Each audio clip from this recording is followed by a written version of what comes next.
आइए साथियों, आज हम बात करते हैं ऐसे टॉपिक के बारे में जो कि हमारे जीवन से जुड़ा हुआ टॉपिक है। जब तक हम लोग हैं तब तक हमको इस टॉपिक की जरूरत पड़ने वाली है। यदि आपने सोच रखा है मैं तब तक पढ़ाई करूंगा जब तक कि मैं सक्सेस नहीं हो जाता, सफलता नहीं पा जाता, तो साथियों ये ऐसा टॉपिक है कि आप जब तक हैं सक्सेस होने के बाद भी ये टॉपिक आपका पीछा छोड़ने वाला नहीं है। तो आइए बात करते हैं उस टॉपिक की जिसका नाम है संविधान। हाँ साथियों, आज हम बात करने वाले हैं संविधान के विषय में। तो हम समय न ज्यादा लेते हुए सबसे पहले बात करेंगे संविधान किसे कहते हैं, संविधान क्या है। तो देखो, यदि कोई संस्था है ना, या कोई भी, अब एक रूल्स ले लो, जैसे कि हम विद्यालय को लेते हैं। यदि विद्यालय है, विद्यालय बनाया गया है, शिक्षण संस्थान है, तो इसके लिए सबसे पहले हमको जरूरत होगी नियमावली की, ठीक है, मैनेजमेंट की, टीचरों की, व्यवस्थापकों की ना।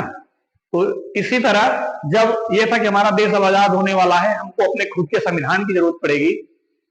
तो हमारे देश का कानून कैसे चलेगा, है ना, इसमें अधिकार क्या होंगे, कर्तव्य क्या होंगे, नीतियां क्या होंगी, इन सारी चीजों के लिए हमें जरूरत पड़ी संविधान की। तो संविधान किसे कहते हैं? वह लिखित व कानूनी दस्तावेज जिसके द्वारा हमारे देश का शासन व प्रशासन चलता है ना, वो हमारा संविधान कहलाता है। या वह लिखित कानूनी दस्तावेज जो हमारे देश के शासन और प्रशासन को चलाता है, क्योंकि हमारे देश की सत्ता, शासन, प्रशासन हमारे संविधान से ही चलते हैं। संविधान के जो है जरिए से।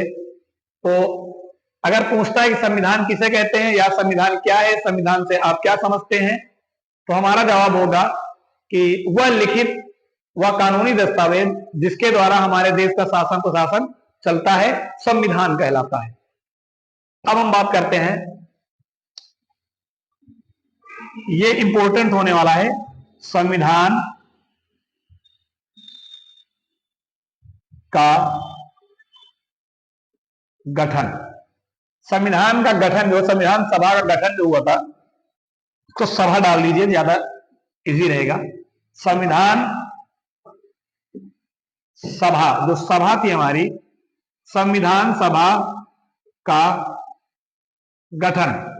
संविधान सभा का हमारे गठन जो हुआ था, भाई जरूरत पड़ी कि संविधान की जरूरत है, संविधान को लिखने वाले चाहिए, है ना। सबसे पहले यह था कि भाई हर, जैसे विद्यालय है, विद्यालय में कोई ना कोई एक मुखिया होता है जिसको हम लोग मैनेजर कहते हैं, प्रबंधक कहते हैं। इसी तरह यह था कि पहले मुखिया बनाया जाए, ठीक है। तो मुखिया की तो हम बाद में बात करेंगे, लेकिन मुखिया के अंडर में जो हमारी टीम काम करेगी, है ना, उसका गठन हो।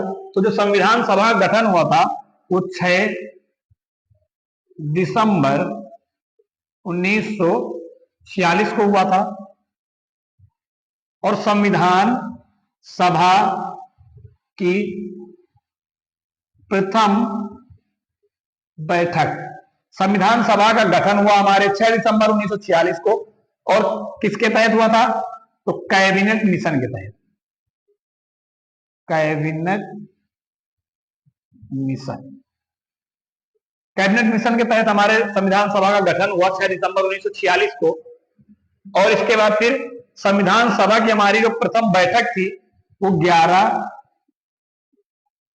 दिसंबर 1946 को हुई। गठन की बात करें तो गठन कैबिनेट मिशन द्वारा हुआ 6 दिसंबर 1946 को। संविधान सभा की प्रथम बैठक कब हुई? तो 11 दिसंबर 1946 को हुई। अब इसमें बहुत ही महत्वपूर्ण क्वेश्चन है जो अक्सर कंपटीशन लेवल में पूछा जाता है कि हमारे जो संविधान सभा के अध्यक्ष थे वह कौन थे। तो उसमें अध्यक्ष पूछेगा तो अलग होगा। अगर पूछता है स्थायी अध्यक्ष, ठीक है, तो स्थायी अध्यक्ष और अध्यक्ष एक होंगे। अगर पूछता है अस्थायी अध्यक्ष तो संविधान सभा के अस्थायी अध्यक्ष। ये याद रखने वाली चीज है कि अगर पूछता है संविधान सभा के अस्थायी अध्यक्ष कौन थे, तो डॉक्टर सच्चिदानंद सिन्हा हमारे संविधान सभा के अस्थायी अध्यक्ष जो थे वो थे सच्चिदानंद सिन्हा। इन्हें अस्थायी रूप से बनाया गया था और इनको बनाया कब गया था? 9 दिसंबर 1946 को। कब तक थे? 11 दिसंबर 1946 तक। इनका कार्यकाल केवल 2 दिन का था। ये 2 दिन के लिए ही बनाए गए थे, केवल 48 घंटे के लिए। इसके बाद फिर हमारे संविधान सभा के स्थायी अध्यक्ष के रूप में इनको 9 दिसंबर 1946 को जो प्रथम बैठक हुई तो डॉक्टर सच्चिदानंद सिन्हा जी को अस्थायी अध्यक्ष घोषित कर दिया गया कि भाई अब इस सभा के आप अस्थायी अध्यक्ष हैं, आपकी अध्यक्षता पे जो ये सभा काम करेगी। लेकिन 11 दिसंबर 1946 तक ही रहे और फिर 11 दिसंबर 1946 को डॉक्टर राजेंद्र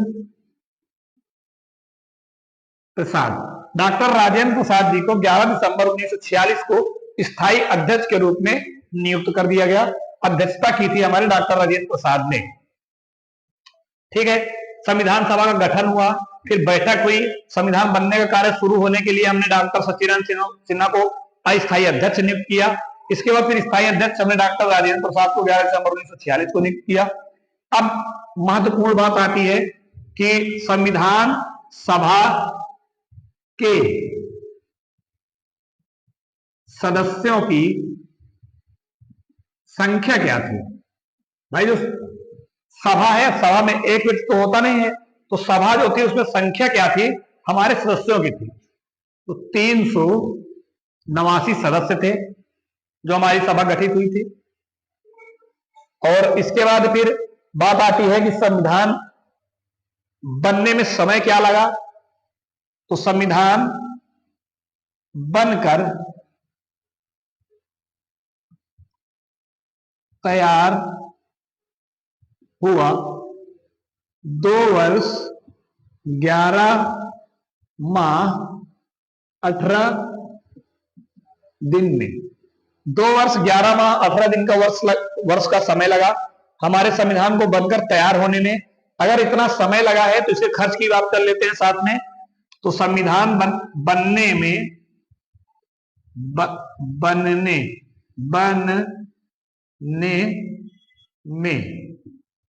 समय, संविधान बनने में जो समय लगा वो समय तो हमने बता दिया। बनकर तैयार हुआ 2 वर्ष 11 माह 18 दिन में। बनकर तैयार होने में खर्च जो लगा, बनने में खर्च भी लगा होगा, जाहिर सी बात है, सभा बैठी है, लोग लगे हैं, है ना। और तो खर्च तो जाहिर सी बात है। खर्च इसमें लगा क्या था? वो था हमारा 63,96,729 रुपए का।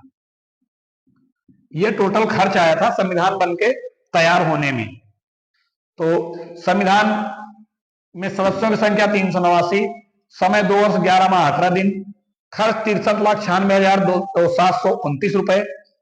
अब बात आती है कि जब हमारा संविधान बना, है ना, तो इसमें किन किन चीजों को लिया गया था, कौन कौन सी महत्वपूर्ण चीजें थी। तो हमारी सबसे महत्वपूर्ण चीज जो थी, सबसे पहले बात कर लेते हैं हम अनुसूचियों की। अनुसूचियां, अब ये अनुसूचियां क्या है? थी कब, किसमें? मूल संविधान में। मूल संविधान में अनुसूचियां जो थी वो थी 8। बात करें वर्तमान की, वर्तमान में 12 अनुसूचियां हैं। ठीक है, फिर बात करते हैं हम मूल संविधान में भाग।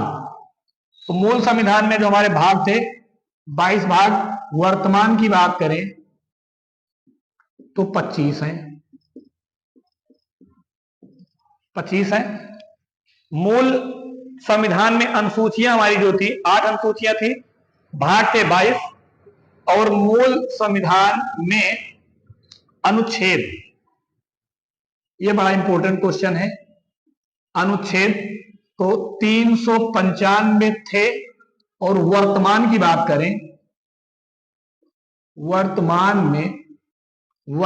में है 448 है। ठीक है, ये महत्वपूर्ण क्वेश्चन बनते हैं हमारे कि संविधान बनने में खर्च तो 63,96,729 रुपए। मूल संविधान में अनुसूचियां कितनी थी? 8 अनुसूचियां थी। भाग कितने थे? 22 भाग थे। अनुच्छेद कितने थे? 395। वर्तमान में अनुसूचियां 12, भाग 25, अनुच्छेद 448। ये हो गया। इसके बाद जो 2 वर्ष 11 माह 18 दिन का समय लगा, तो क्वेश्चन बनता है कि हमारा संविधान पारित कब हुआ। ठीक है, बेसिकली लोग जो है बात करते हैं या पूछ लेते हैं कि हमारा संविधान बनकर कब तैयार हो गया था, तो हम लोग जवाब देते हैं 26 नवंबर 1949 को। तो पूछ लेता है संविधान पारित हुआ, संविधान। तो अब हम आगे बात करने वाले हैं संविधान पारित कब हुआ था। इतना बेसिकली सबको समझ में आ गया होगा। अब हम बात करने वाले हैं कि हमारा संविधान जो है पारित कब हुआ था। तो संविधान पारित हुआ, संविधान पारित कब हुआ था? बच्चे हमारे अक्सर ये याद रखते हैं कि हमारा संविधान बनकर कब तैयार हुआ था, तो तुरंत जवाब आता है 26 नवंबर 1949 को। लेकिन अगर पूछ लिया जाता है कि हमारा संविधान पारित कब हुआ था, तो बच्चे हमारे भूल जाते हैं। तो संविधान पारित हुआ था 26 नवंबर 1949 को। बात करें संविधान पारित कब हुआ, तो 26 नवंबर 1949 को। अब कुछ बच्चे गलती करते हैं, जैसे पूछता है क्वेश्चन, एग्जामिनर पूछ लेते हैं कि संविधान सभा की अंतिम बैठक कब हुई थी, तो बच्चे याद रखते हैं कि यार पारित हुआ था और बनकर तैयार हो गया था हमारा संविधान, यही है, और बच्चे 26 नवंबर को ही लगा देते हैं। तो ये गलत है। अगर पूछता है संविधान की अंतिम बैठक कब हुई थी अंतिम, तो 24 जनवरी 1950। ये याद रखना है बेसिकली कि अगर पूछता है कि संविधान की अंतिम बैठक, तो 24 जनवरी 1950 को। अब अगर देखो कोई चीज है बनकर अगर तैयार हो गई है और दोबारा उसको छेड़ा गया है, तो इसका मतलब उसमें कुछ ना कुछ या तो संशोधन करना है ना, या तो मतलब कुछ ना कुछ उसमें करना है, निश्चित है। तो कोई बनी चीज है उसको दोबारा आप टच करेंगे तो कुछ ना कुछ उसका रीजन होगा। तो 24 जनवरी को जो हमारी अंतिम बैठक हुई, क्यों हुई थी, तो हमारा जो राष्ट्रगान था, राष्ट्रगान को शामिल किया गया। कब? 24 जनवरी 1950 को। और हमारा राष्ट्रगीत जो है, राष्ट्रगीत को भी शामिल किया गया 24 जनवरी 1950 को। ठीक है, संविधान पारित हुआ 26 नवंबर 1949 को। संविधान सभा की अंतिम बैठक कब हुई? 24 जनवरी 1950 को, और पारित हुआ था 26 नवंबर 1949 को। राष्ट्रगान कब शामिल हुआ? 24 जनवरी 1950। राष्ट्रगीत 24 जनवरी 1950। ये याद रखना है। इसके साथ साथ में अब एक महत्वपूर्ण क्वेश्चन आता है, पूछ लिया जाता है प्रारूप समिति के अध्यक्ष। तो प्रारूप समिति के जब अध्यक्ष पूछ लिया जाता है, तो सभी बच्चे हमारे जवाब देते हैं डॉक्टर भीमराव अंबेडकर। इतना सबको पता होता है कि प्रारूप समिति के अध्यक्ष जो हैं वो हमारे डॉक्टर भीमराव अंबेडकर जी हैं। लेकिन जब पूछा जाता है मसौदा समिति के अध्यक्ष। अगर पूछ लिया जाता है मसौदा समिति के अध्यक्ष कौन है, तो वो भी हमारे डॉक्टर भीमराव अंबेडकर जी ही हैं। प्रारूप समिति और मसौदा समिति एक ही होती है। दोनों समितियों की बात करें तो डॉक्टर भीमराव अंबेडकर जी याद रखना है, मसौदा समिति और प्रारूप समिति में। इसके बाद पूछा जाता क्वेश्चन संविधान के जनक, संविधान के जनक, तो इसमें भी डॉक्टर भीमराव अंबेडकर जी ही हैं। संविधान के जनक के रूप में डॉक्टर भीमराव अंबेडकर जी को ही हम लोग मानते हैं। संविधान के पिता अगर पूछ लिया जाए, कहेंगे पूछता है संविधान के पिता, तो संविधान के पिता भी डॉक्टर भीमराव अंबेडकर जी को ही माना जाता है। तो ये आज का हमारा टॉपिक जो था यही समाप्त होता है, संविधान। आई होप कि आपको समझ में आया होगा, वीडियो अच्छी लगी होगी। अगर वीडियो अच्छी लगी है, नए हैं मेरे यूट्यूब चैनल में, तो यूट्यूब चैनल सब्सक्राइब कर लें, बेल आइकन दबा दें, ताकि अगर मैं कोई वीडियो डालूं तो आप तक उसका नोटिफिकेशन पहुंच जाए।